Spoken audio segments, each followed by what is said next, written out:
भगवान पीते नहीं। कौन कहते हैं भगवान पीते नहीं। तुम मीरा के जैसे पिलाते नहीं, मीरा के जैसे पिलाते नहीं।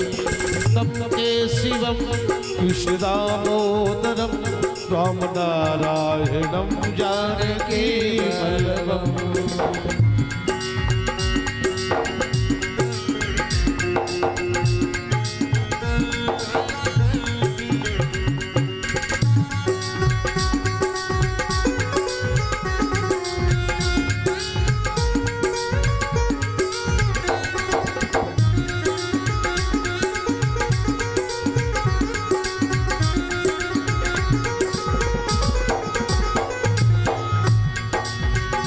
कौन कहते हैं भगवान सोते नहीं। कौन कहते हैं भगवान सोते नहीं। कौन कहते हैं भगवान सोते नहीं। कौन कहते हैं भगवान सोते नहीं। माँ यशोदा की जैसे सुलाते नहीं। माँ यशोदा के जैसे सुलाते नहीं। माँ यशोदा की जैसे सुलाते नहीं। माँ यशोदा के जैसे सुलाते नहीं।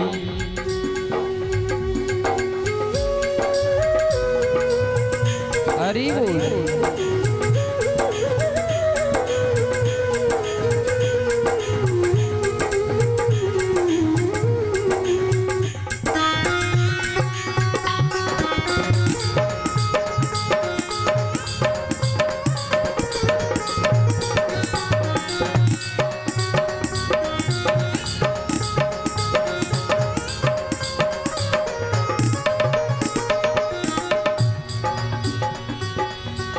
कौन कहते हैं भगवान खाते नहीं। कौन कहते हैं भगवान खाते नहीं। कौन कहते हैं भगवान खाते नहीं। कौन कहते हैं भगवान खाते नहीं।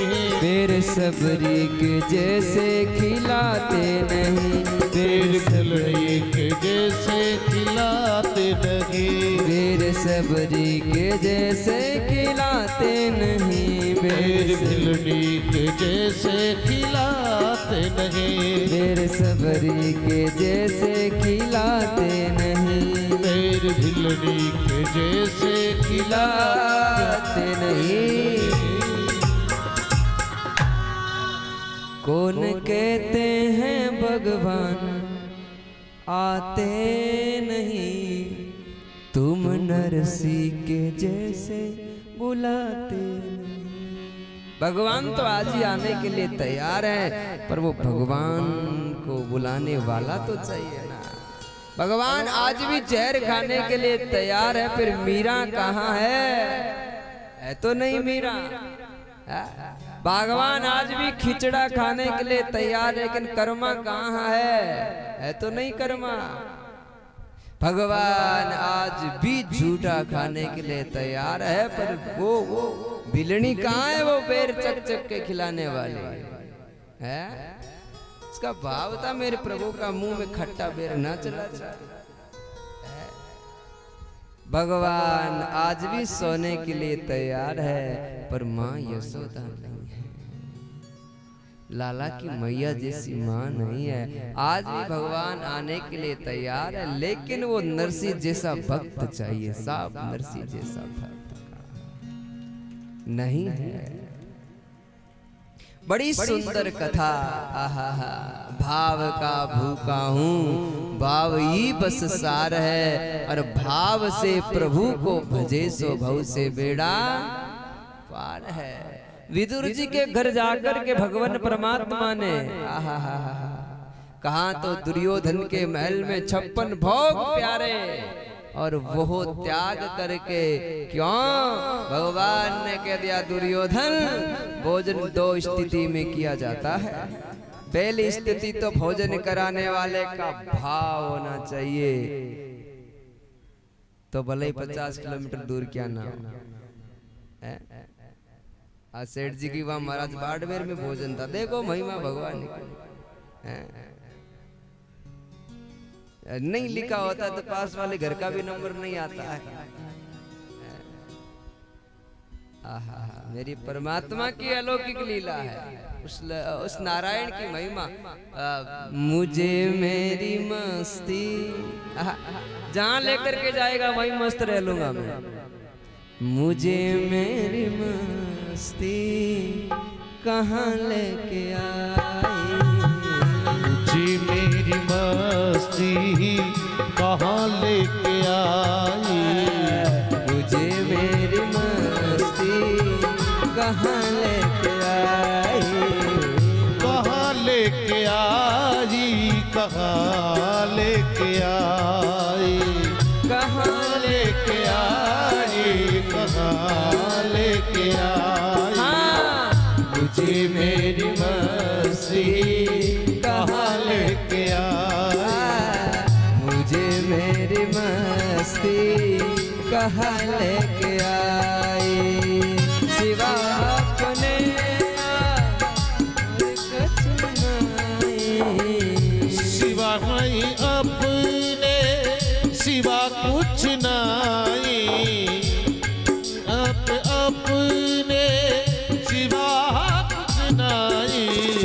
मुझे मेरी मस्ती कहाँ लेके आई, मुझे मेरी मस्ती कहाँ लेके आई। हरि बोल।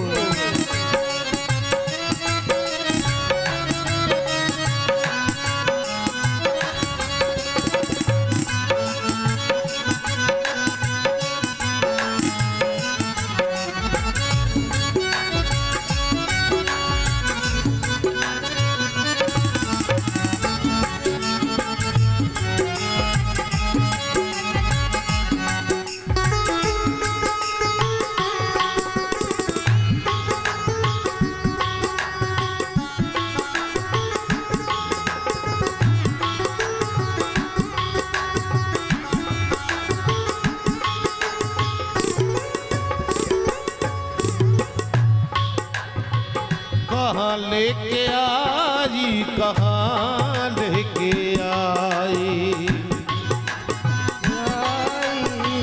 कहाँ लेके आई, मुझे मेरी मस्ती कहाँ लेके आई, मुझे मेरी मस्ती कहाँ लेके आई, मुझे मेरी मस्ती यहाँ लेके आई, मुझे मेरी मस्ती यहाँ लेके आई, यहाँ यहाँ लेके आई, यहाँ लेके आई। मुझे मेरी मस्ती कहाँ लेके आई, जहाँ मेरे अपने सिवा का चुनाई, जहाँ मेरे अपने सिवा कुछ नहीं, मुझे मेरी मस्ती कहाँ लेके आ, मुझे मस्ती कहाँ लेके जा। ये भगवान की लीला है। भगवान जहाँ लेकर के चलता है ना, जहाँ अन्न और जल लिखा होता है ना, वहीं का ही लिया जाता है। निर्जीती रवे निहरजीती तत्काल। जिस समय आपका जहाँ का दाना लिखा हुआ है ना, वहाँ आप पहुंच के रहोगे, पहुंच के रहोगे। अभी आप यहाँ बैठे हो, शाम का अगर आपका भोजन द्वारिका के होटल में है ना, तो वहां जाकर के रहोगे, है अगर लिखा है तो, नहीं तो फिर जहाँ लिखा है वहीं। ये तो भगवान की लीला है। ये सब एक एक चीज, एक एक सेकंड का हिसाब किताब लिखा हुआ है भगवान के पास। कितने बजे तू कहाँ होगा, कितने बजे कहाँ होगा, है? भगवान ने हम सबको 3 पेज की डायरी दी है। कितने पेज की डायरी दी है? 3 पेज की। अब ध्यान देना, इन 3 पेज की डायरी में क्या है? पहले पेज में लिख दिया तेरा जन्म कहाँ होगा। ध्यान से सुनना, तेरा जन्म कहाँ होगा, किस स्कूल में होगा, कितने बजे होगा और किस स्थिति में होगा। ये भगवान ने निश्चित कर दिया। बीचला पेज, पहला पेज जन्म का, दूसरा पेज कर्म का, तीसरा पेज मरण का। अब पहला पेज है जन्म का, उसमें भगवान के हस्ताक्षर होते हैं। और लास्ट पेज तीसरा होता है मरण का, उसमें भी भगवान के हस्ताक्षर होते हैं। और बीच वाला पेज है तेरे लिए, तू जो लिखेगा वही भोगेगा। पहले पेज में लिख दिया तेरा जन्म कहाँ होगा, किस स्कूल में होगा, किस स्थिति में होगा और कितने बजे होगा। बीच वाला पेज खाली करके भगवान ने तेरे को दे दिया, तू जाने तेरा काम जाने। लास्ट पेज भगवान ने लिख दिया तेरा मरण कहाँ होगा, कितनी बजे होगा, किस स्थिति में होगा, किस काल में होगा। ये भगवान ने निश्चित करके भेजा है। अब कर्म वाला कागज सफेद धुज पड़ा है। अब इस पर अगर पाप लिखना चाहो तो पाप लिख लो, गौ माता को सेवा लिखना चाहो तो गौ माता की सेवा, आपके पास है, आप पर डिपेंड करता है आप क्या लिखना चाह रहे हो। अगर उस पे काला लिखना चाहोगे तो काला होगा, बुरे काम का बुरा नतीजा, क्यों भाई चाचा, क्यों भाई भतीजा। तू कर ले ओले छाने में लिखूं ऊपर ले पाने, सब लिख रहा हूं, सब एक एक चीज का हिसाब हो रहा है। तो फिर क्यों मेरे नाथ इतने भटक रहे हो। समझो हमारा जीवन कहाँ है, क्या किस दिशा में जा रहे हैं हम। दिनों दिन के बाबूजी इतने बड़े हो गए, अरे इतने बड़े नहीं हुए, बाबूजी छोटे हो गए। बाबूजी दिनों दिन छोटे होते जा रहे हैं। क्यों इतना, अरे मरने से कभी नहीं डरना चाहिए। और जो मरने से डरता है ना, वो जीवन सफल नहीं करना। मौत एक दिन आनी है, मौत एक दिन आनी है, मरने से कभी नहीं डरना चाहिए। जाओ, चले जाओ, सीढ़ी को प्राप्त करो साहब। सीढ़ी को प्राप्त करे बिना कुछ नहीं है दुनिया में। एक दिन सबको जाना है, एक दिन सबको जाना है, एक दिन सबको, ये मौत निश्चित है। हर बात झूठी हो सकती है कि हमको सोना मिलेगा, झूठी हो सकती है। हम कल रसगुल्ले खाएंगे, झूठे हो सकते हैं। हमको इतने पैसे मिलेंगे, झूठे हो सकते हैं। लेकिन एक दिन मरना है, एक न एक दिन जाना है। तो क्या एक न एक रो, एक न एक रो पड़ेगा तुझे जाना रे भाई तेरा रे। यहाँ नहीं रे ठिकाना बंदे तेरा रे, यहाँ नहीं रे ठिकाना। एक ना एक रोज, एक ना एक रोज पड़ेगा तुझे जाना रे भाई तेरा रे। यहाँ नहीं रे ठिकाना बंदे तेरा रे, यार नहीं रे ठिकाना। सबको जाना है, मरना एक दिन पक्की बात है। जय हो।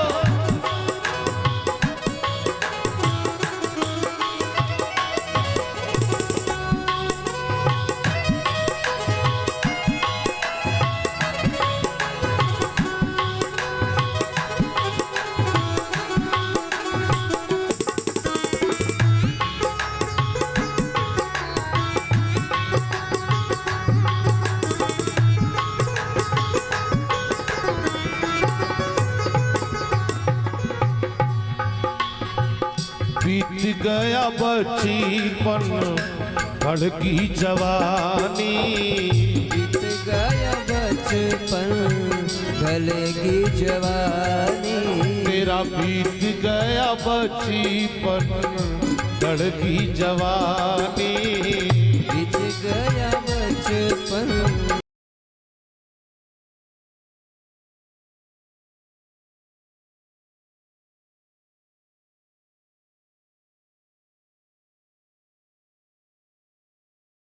रोएगा प्राण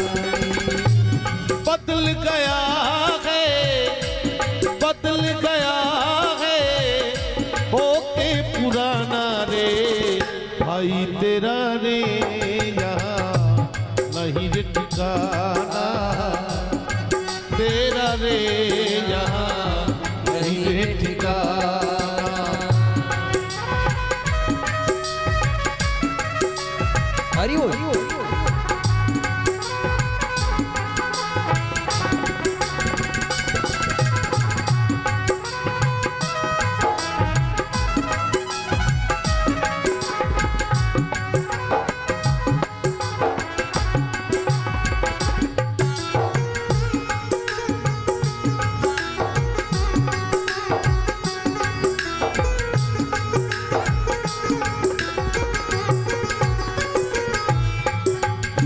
जैसा किया है तूने वैसा भरेगा, किया है तूने वैसा भरेगा, जैसा किया है तूने वैसा भरेगा, जैसा किया है तूने वैसा भरेगा। गीता के पन्नों में ये सब लिखा है, गीता के पन्नों में ये सब लिखा है। भजन कर ले बंदे, भजन तू कर ले बंदे, हरि गुण गाना रे भाई तेरा रे यहाँ नहीं रे ठिकाना, बंदे तेरा यारे नहीं रे ठिकाना।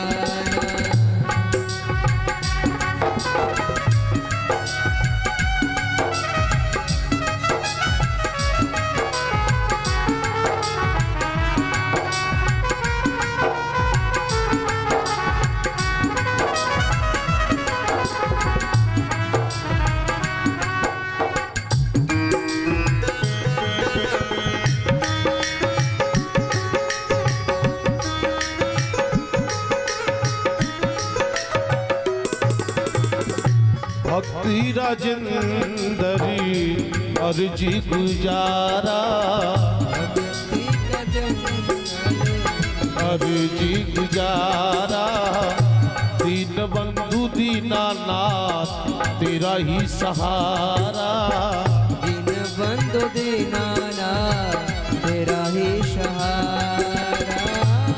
भजन कर ले वंदे, भजन कर ले वंदे, मुक्ति को पाना रे भाई तेरा रे यहाँ नहीं रे ठिकाना, भाई रे तेरा यार नहीं रे ठिकाना।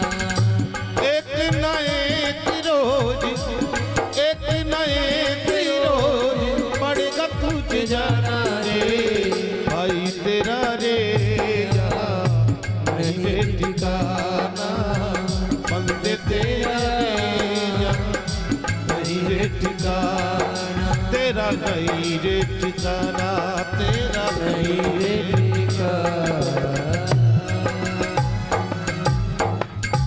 बोले भगतन भगवान की जय हो। भाई रे तेरा नहीं रे ठिकाना। ये संसार क्या है? बोले किराए का होटल है, किराए का होटल है संसार। और जब जावाला नहीं तो होटल वालों कब तक रखे ओपन है, किराया वो खत्म नहीं भेजा। और जो ही किराया खत्म होना होता है होटल वाला भैया कहता है भैया आपका समय पूर्ण हो रहा है, डाउन करो। तो हमें जाना पड़ता है। बस ये संसार एक होटल है, हमारा घर तो वहां है। श्वास रूपी पूंजी है, इसका उपयोग कर ले और राम नवमी ब्याज जोड़ ले। राम नाम की चाबी लेकर के जा, वो घर खोल ले तेरा।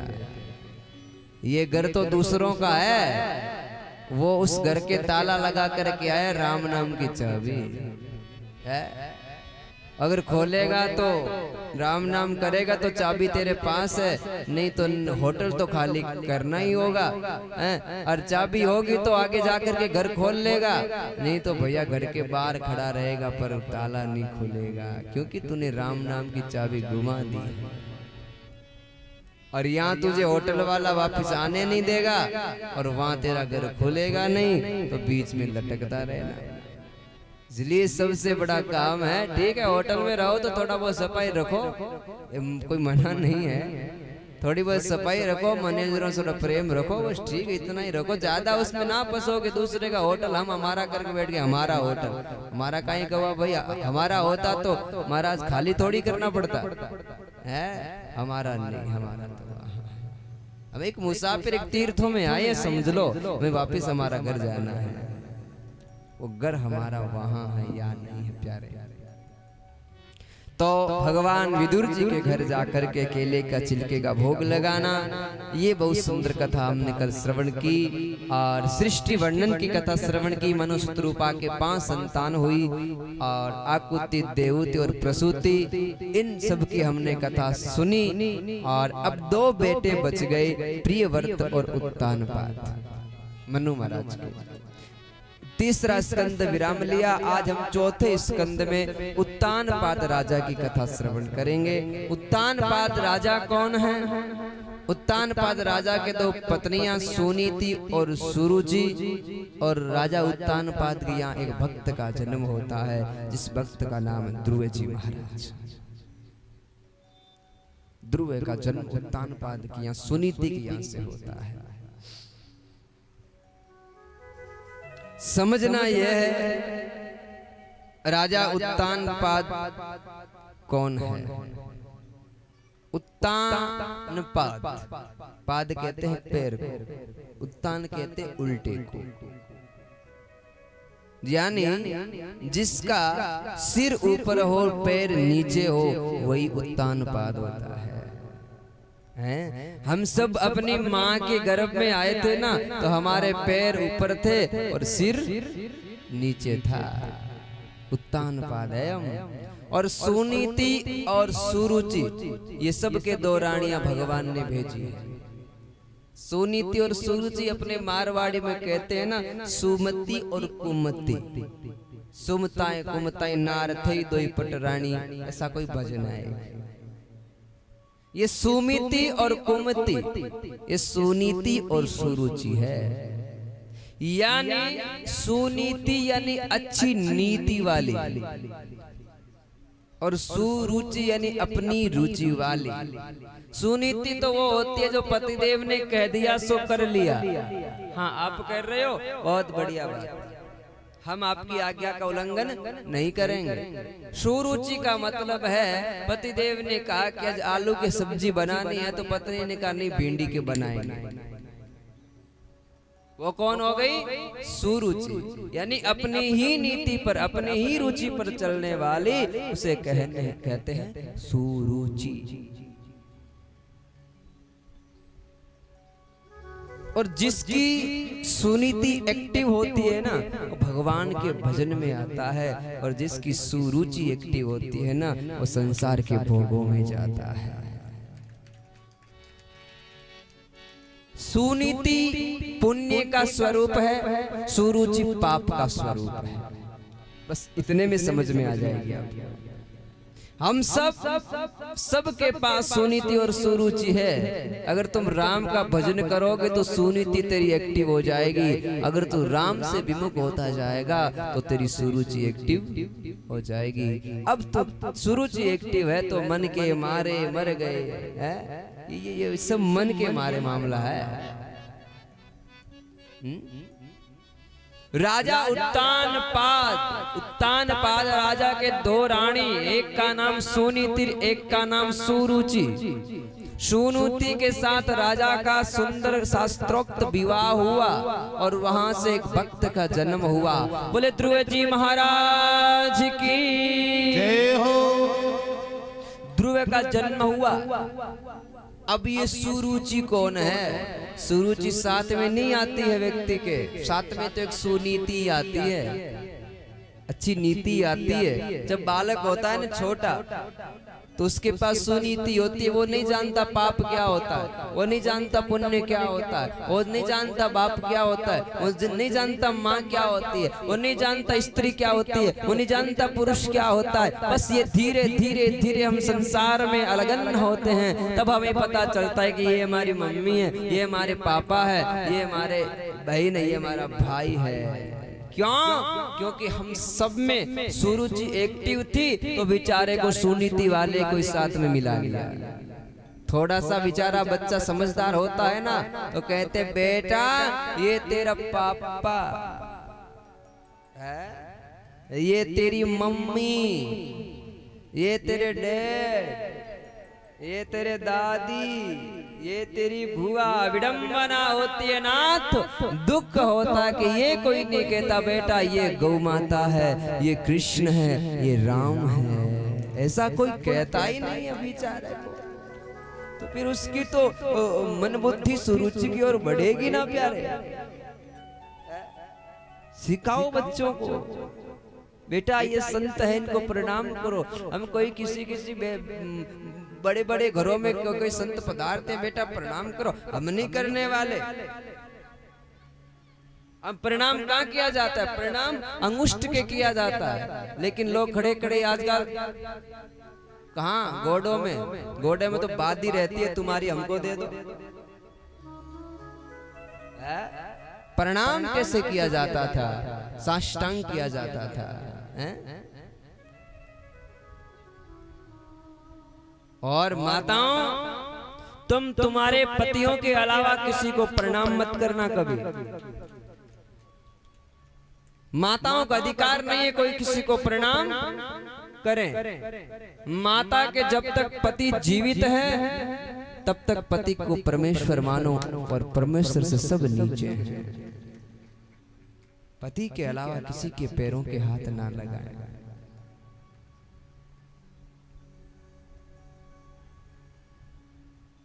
शास्त्र कहता है, शास्त्रों को सुनोगे तो बहुत सारी चीजें आपको मिलेगी। जो चीजें आप में गलत साबित हो रही है उनको सुधारने की कोशिश करोगे आप। और माताओं को कभी गुरु नहीं बनाना चाहिए, जोड़े को कभी गुरु नहीं बनाना चाहिए। माताओं का गुरु अपना पति होता है। अगर जोड़े सहित गुरु बना लिया तो वो गुरु भाई और बहन हो गए।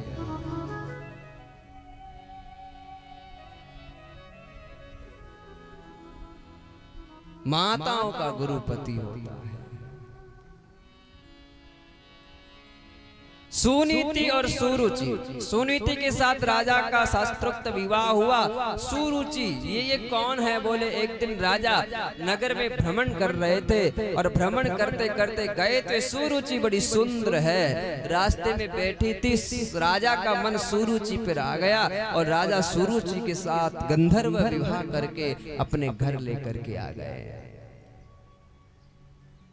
जैसे ही सुरुचि ने घर में प्रवेश किया है महाराज, तो आगे सुनीति विराजमान है, और जहां सुरुचि आती है वहां सुनीति टिक नहीं सकती। जहां पाप आता है वह पुण्य स्वतः ही चला जाता है। सुरुचि जैसे घर में प्रवेश किया तो सुनीति बैठी है। सुनीति ने कह दिया, राजन ये कौन है?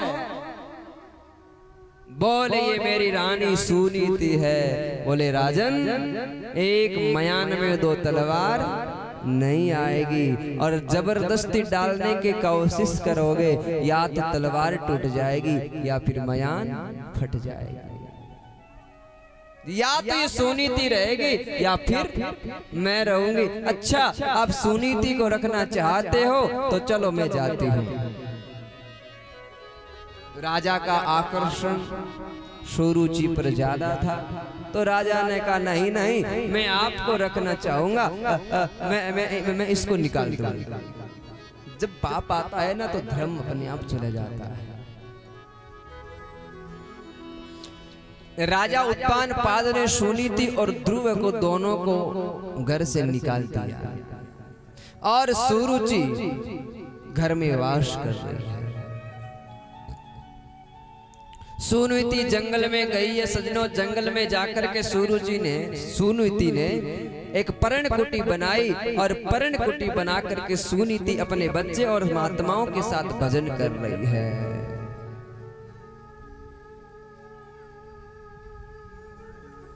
भजन कर रही है।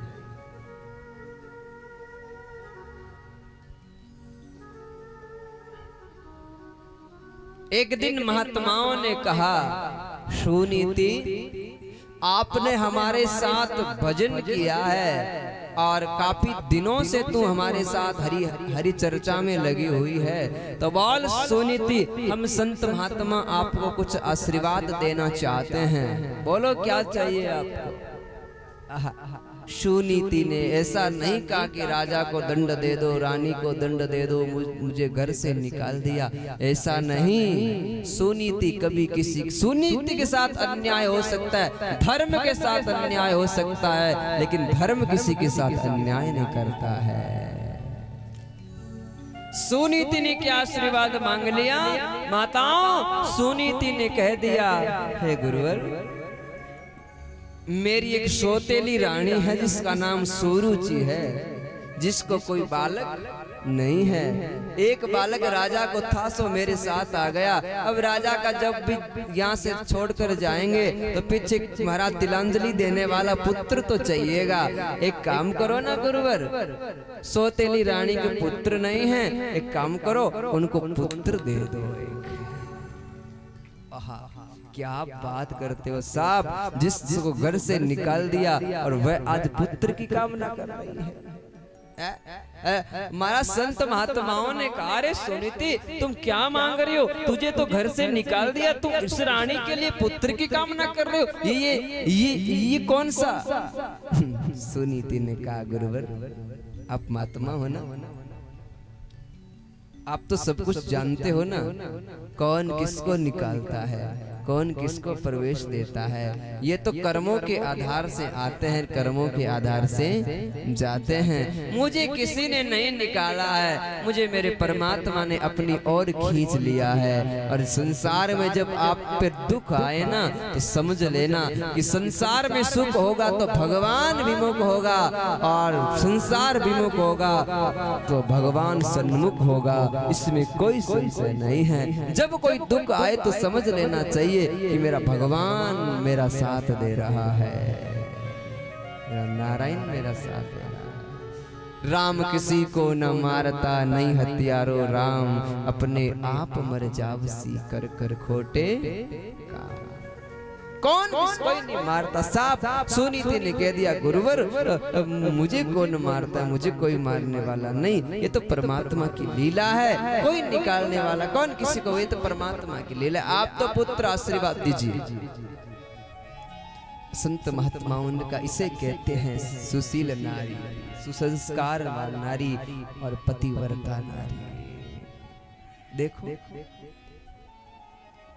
भगवान संत महात्मा ने आशीर्वाद दिया, जाओ सुरुचि के एक पुत्र को जन्म होगा। समय बीता, समय बीतने के बाद सुरुचि ने भी एक पुत्र को जन्म दिया। उस पुत्र का नाम पड़ा उत्तम। उत्तम नाम पड़ा उसका। अब आप कहोगे सुरुचि पापिन है फिर भी उत्तम, अरे सुरुचि पापिन है तो क्या हुआ? ये जो बालक है ना, संतों का प्रसाद है, और संतों का प्रसाद हमेशा उत्तम ही हुआ करता है।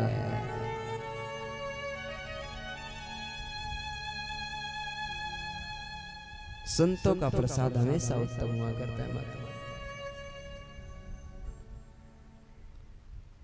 आज संतों के आशीर्वाद से सुरुचि के उत्तम का जन्म हुआ, और उत्तम बड़ा उत्पाती हुआ। संतों ने, ऋषियों ने समझाया, लेकिन समझा नहीं तो संतों ने हुंकार भरी सो उत्तम की मौत हो गई। एक दिन की बात है, श्री ध्रुव जी महाराज वन में मां के साथ हरि की चर्चा कर रहे थे, भगवान का भजन कर रहे थे। उसी समय सज्जनों ध्रुव जी को अपने पिता की याद आई है। माँ से पूछ लिया, माँ ये सब बालक अपने अपने पिता के साथ खेल रहे हैं, मैंने तो मेरे पिता का कभी दर्शन ही नहीं किया। माँ, मुझे भी मेरे पिता से मिलना है, मुझे भी मेरे पिता के साथ जाना है, एक बार मेरे जन्मदाता है कैसे मुझे देखना है। सुनीति ने कह दिया, लाला तू तेरे पिता के लायक नहीं है और पिता तेरे लायक नहीं है। लाला, अगर पिता का तुझे इतना ही प्रेम होता तो तेरे कर्म तेरे साथ देते ना, आज तुम जंगल में थोड़े ही रहते ना। लाला,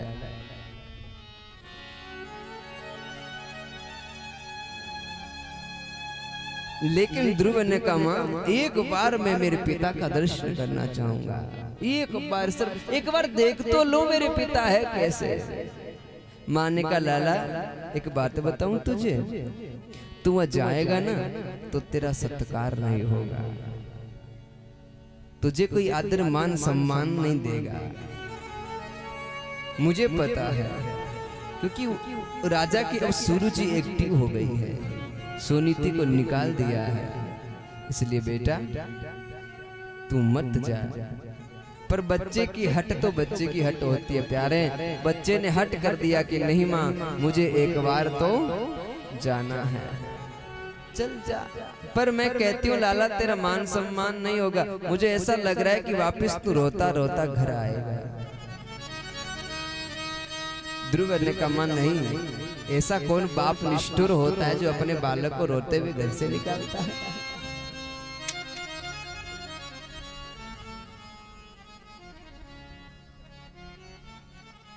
जाऊंगा, चलो ठीक है जा। आज छोटा सा ध्रुव, 5 साल का ध्रुव अपनी पिता की याद को लेकर के अपने राजपाट में पधारा है। और जैसे ही ध्रुव महाराज राजपाट में पधारे हैं, आहा बाप कितना ही क्यों ना हो, बाप तो बाप ही होता है प्यारों। आज उत्तानपाद राजा अपने सिंहासन पर बैठे थे और जैसे ही अपने बेटे ध्रुव को देखा तो उत्तानपाद राजा ने दोनों बाहें फैला दी और कह दिया, आजा आजा मेरे पुत्र। आहा, जैसे ही पुत्र को अपनी गोद में लेने लगे उसी समय उस सुरुचि ने आवाज लगी, खबरदार है, इसको गोद में बिठाया। तो राजा तो रानी के पीछे थे भाई, और राजा ने जिस स्थिति में ध्रुव को पकड़ रखा था उसी स्थिति में छोड़ दिया। जैसे ध्रुव धरती पर महाराज पड़ा गिरा, ध्रुव खड़ा हुआ, अश्रुधार बहने लगी और सुरुचि से पूछ लिया, सुरुचि क्या ये मेरे पिता नहीं हैं? क्या मैं इनका पुत्र नहीं हूं? क्या मैं इनकी गोद में नहीं बैठ सकता? सुरुचि बोली, ना तो इस गोद के लायक नहीं है, तेरे पिता लेकिन मैं तेरी माँ नहीं हूँ। जितना इनका पिता होना आवश्यक है उतना ही मेरा माँ होना है। अगर इन पिता की गौ तो पहले मेरी कोख से फिर में ये जन्म तो तेरा ऐसे कर।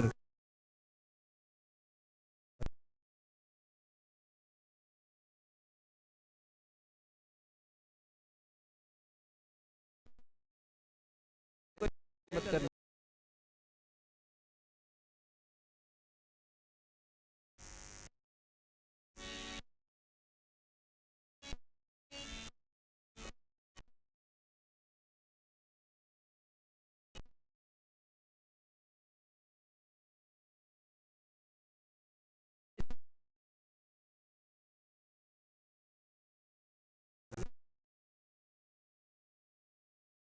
जब बोले तब तक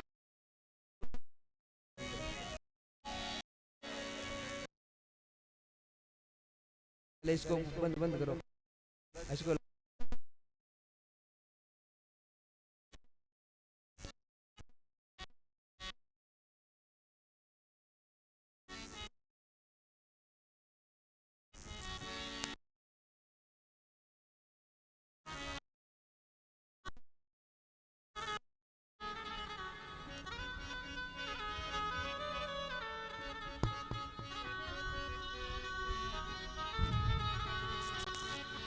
लाला जाओ वन में तपस्या करो और भगवान से प्रार्थना करो कि ये जन्म तो मेरा ऐसे ही चला गया, लेकिन आगे जो मुझे जन्म मिले वो जन्म तेरी कोख से मिले, ऐसा भगवान से वरदान प्राप्त करके आओ।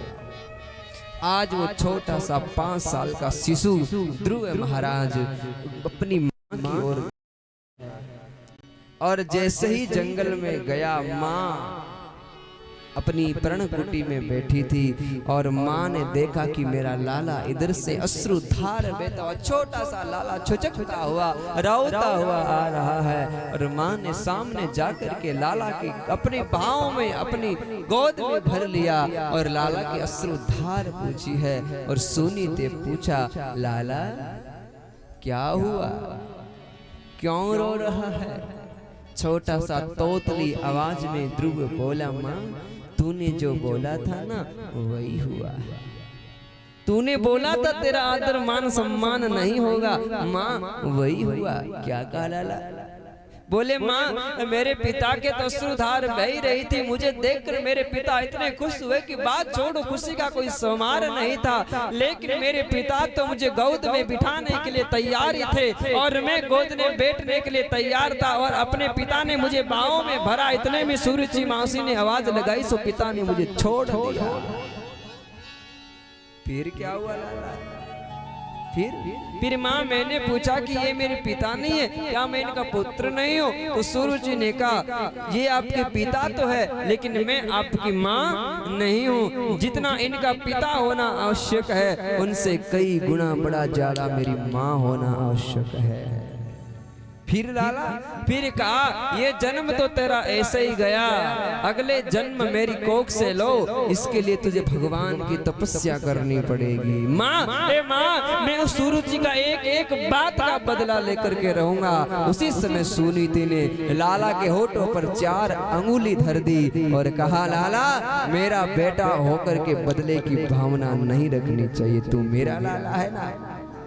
सूरज जी ने गलत थोड़ी कहा है, सही तो कहा है, भगवान की भक्ति करो। उसने तो काल का कहा है और मैं तो कहती हूँ, काल करे सो आज कर, आज करे सो अब, पल में प्रलय हो इसी भोरी करेगो कब। है? आज ही कर ले जा, अच्छा ही तो कहा है। फिर क्या कहा? बोले तू इस गोद में बैठने के लायक नहीं है। सत्य ही तो कहा है बेटा, इस नश्वर के गोद में बैठने के लायक तो नहीं है। अरे इस नश्वर गोद में क्या बैठना, एक बार बैठो फिर उतरो, फिर बैठो फिर उतरो, ऐसी गोद में बैठ जा।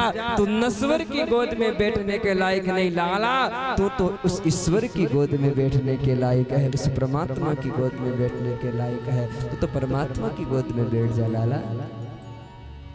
और माँ ने कह दिया, जा लाला भजन करो, भगवान का भजन करो।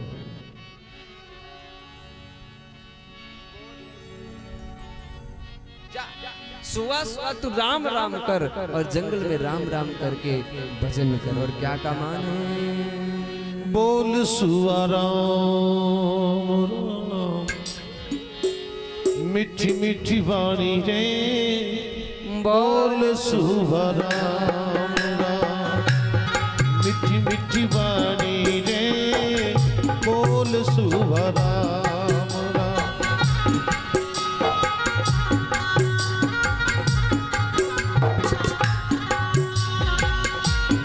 मीठी मीठी वाणी, मीठी मीठी वाणी,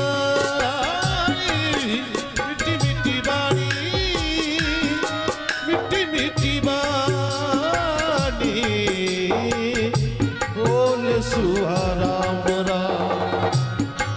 थोड़ी सी वाणी रे, बोल सुहा राम राम।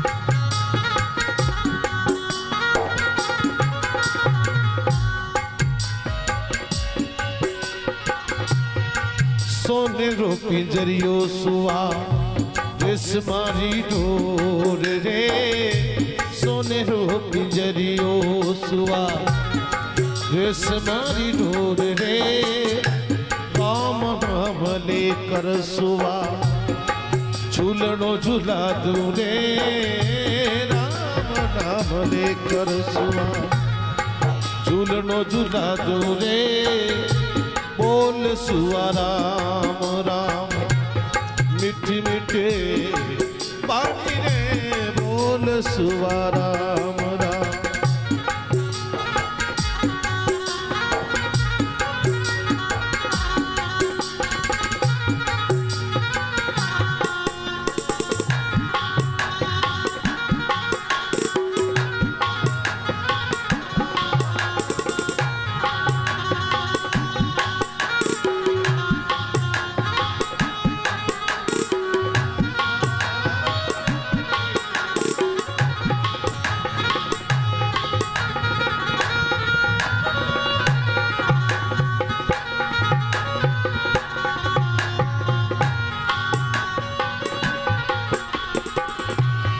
लाडू पेड़ा लापसी चूर मो चूरा दूरे लाडू पेड़ा लापसी चूर मो चूरा दूरे दूध में पता सासुआ घोड़ घोड़ पादुरे दूध में पता सासुआ घोड़ घोड़ पादुरे बोल सुआ राम राम मिठी मिठे पानी रे बोल सुआ राम मिठी मिठी बाणी प्यारी प्यारी बाणी मिठी मिठी बाणी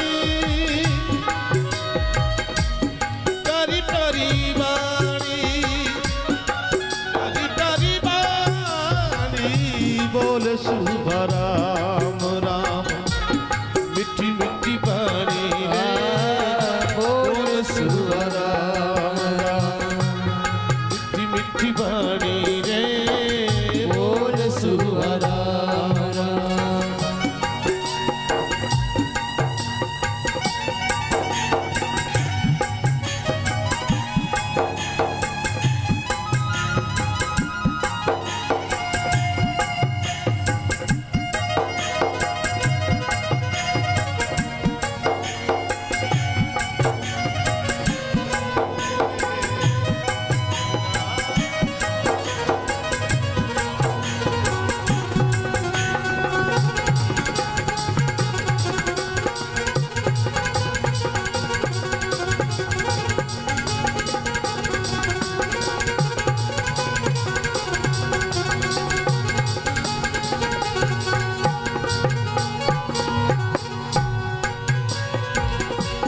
गंगा जमुना गोमती तन त्रिवेणी नवालमु रे गंगा जमुना गोमती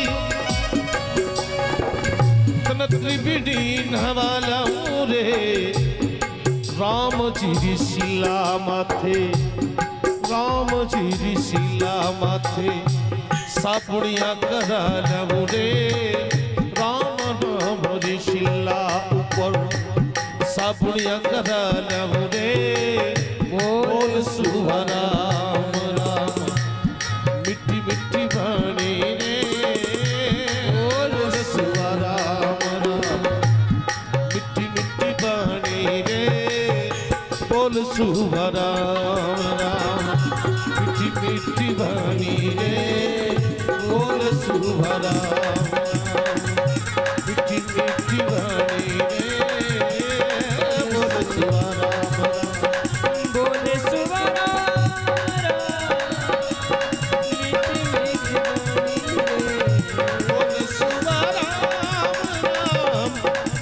मिठी बाणी रे बोल सुआ राम राम मिठी बाणी रे बोल सुआ राम राम बोल सुआ राम बोल सुआ राम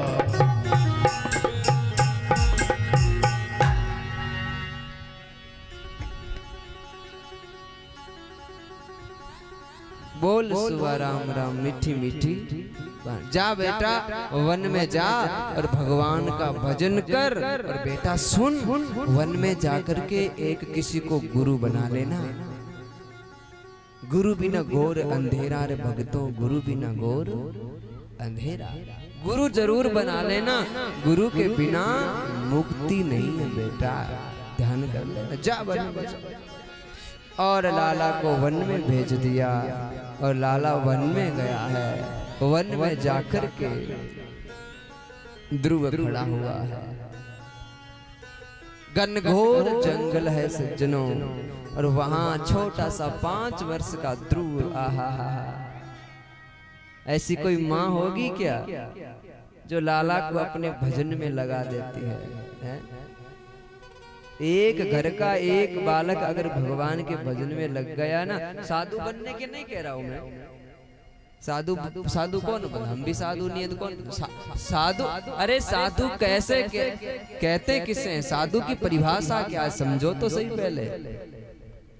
है साधु कहते जिनका जीवन बिल्कुल सादा हो गया हो, कोई लालसा नहीं हो, कोई ऐसी कोई मन में धारणा नहीं हो, संसार की वृत्तियां ना हो, वो साधु होता है।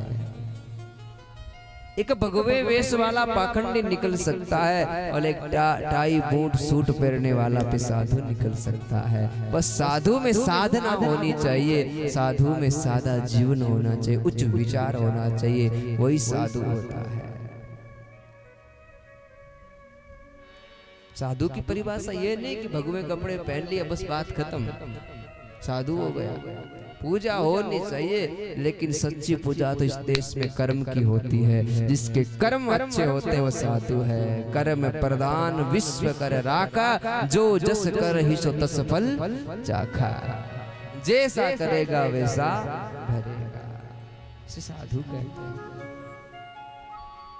आज ध्रुव जी महाराज जंगल में हैं, और ध्रुव जी महाराज सज्जनों जंगल में हैं, तो कोई गुरु नहीं आ रहा है। और इधर से देव ऋषि नारद का आना हुआ है। और देव ऋषि नारद जैसे ही आए हैं सज्जनों, तो देव ऋषि नारद ने छोटे से बालक को देख करके देव ऋषि नारद ने पूछा, अरे बेटा आप कौन हो?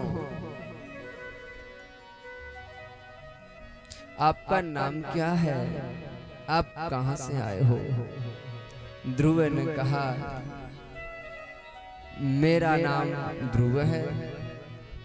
बेटा ध्रुव, तेरी उम्र तो बहुत छोटी सी है, लेकिन तू यहाँ क्या कर रहा है?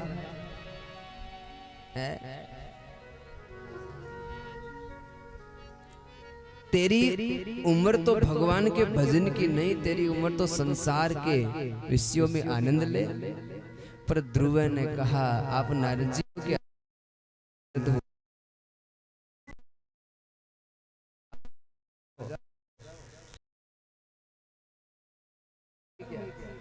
हैं?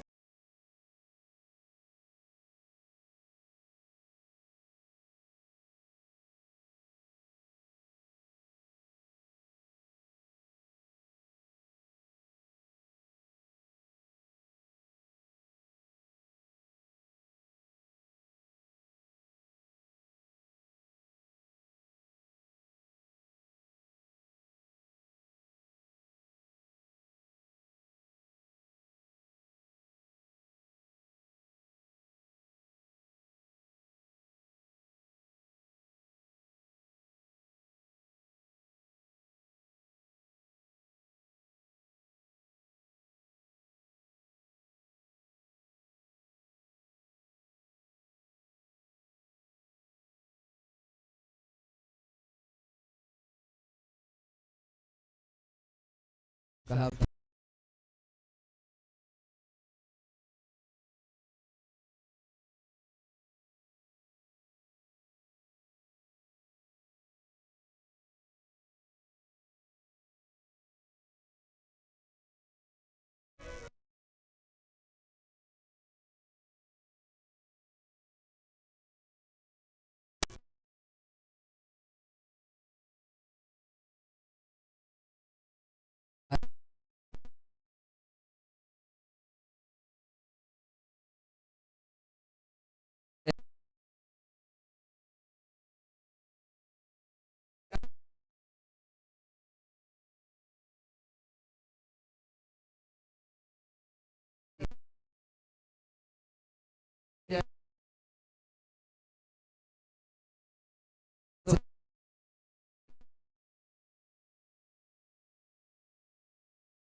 हैं?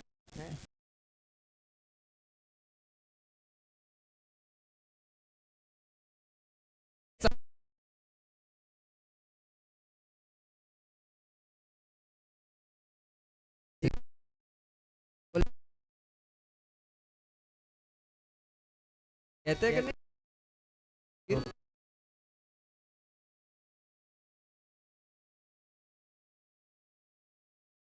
महाराज